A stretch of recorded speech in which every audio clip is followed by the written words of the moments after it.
بينما هداف المنتخب السعودي حقيقة هو ماجد عبد الله اللي مسجل 17 هدف. كرة في الجهة اليمنى الآن، السعودية حاضرة تصل على مشارف منطقة الجزاء لمحمد الشلهوب، تمريرة في منطقة الجزاء، ركلة جزاء، ركلة جزاء.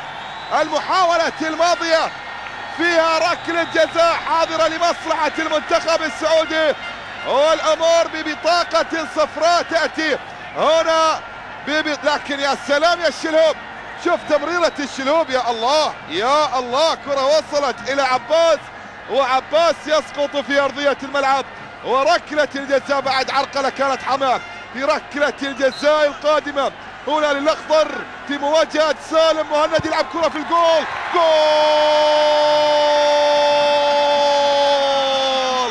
قال عسيري راحت إلى الشباك، سجل عسيري، ثلاثية للأخضر بمن حضر.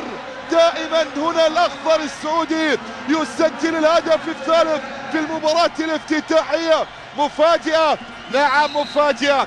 أكثر المتفائلين لم يكن يتوقع فوز السعودية ب3، وأشد المتشائمين لم يكن يتوقع خسارة اليمن. مهند وضع الكرة في اللقطة الماضية، هذا مهند ويحيى وكلهم على بعض. هنا مهند يسجل، يضع فرحة بتسيرو. لا